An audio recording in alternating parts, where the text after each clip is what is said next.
What's up, YouTube? This is DEFCON 3 Security coming from somewhere here on Spaceship Earth. As you can see, I'm in a new vehicle today. This is my Ford Ranger. If you guys don't know, I run a small swimming pool maintenance company, and then I moonlight as a security guard at night.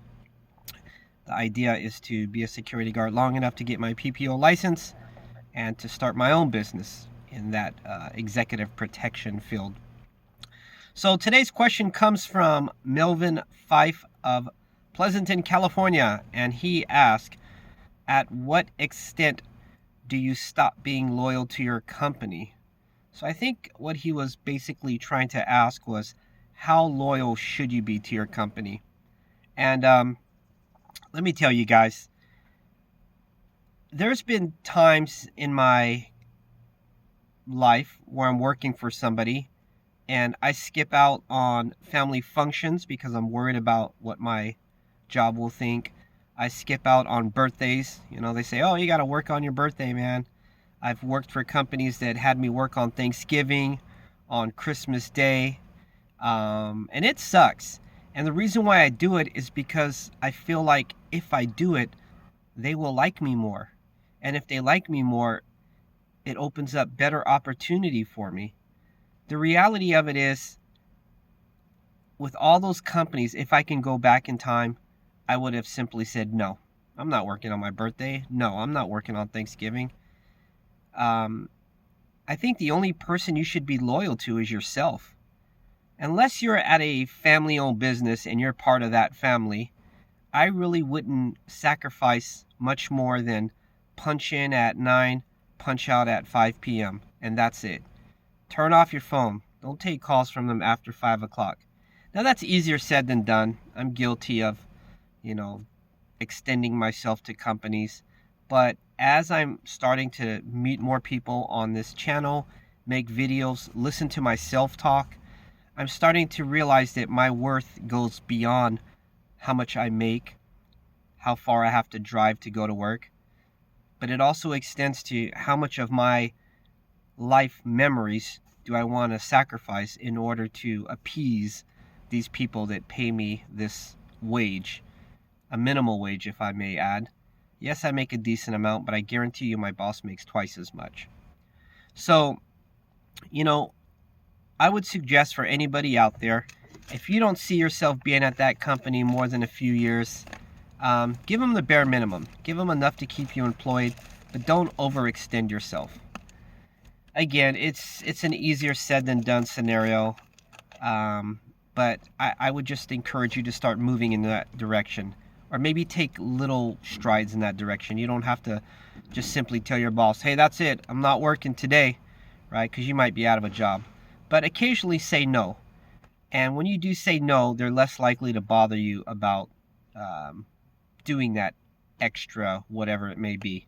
I know my last company, every single time, without fail, when they ask me, hey, Mike, can you work this shift? I would always say yes. I mean, it could be a Tuesday, and then they call me up Tuesday morning and say, hey, can you work tonight? I always said yes. And they're like, oh, great. The last 4 guys said no. Will those last 4 guys lose their jobs for saying no? No, they won't actually. So there's nothing to worry about. I mean, I don't know why I took those positions. I should have just said no myself. But I was so worried about what they would think about me or how it would affect my ranking in the company. The reality is I didn't plan on being there long anyways, and I don't know why I sacrificed, good days, like a nice Saturday, I don't know, 70-degree weather type of day. Could have been hanging out with my family, but no. Instead, I said yes to that day at work. So here's the thing, man. After I quit my job, so before I quit my last job, right? My schedule, you could see your schedule 2 weeks in advance. So it said, Mike, Tuesday, Wednesday, Thursday, Friday. And I was like, how are they going to fill up my spots when I quit? So I quit, right? A few hours later, my name was deleted from the schedule.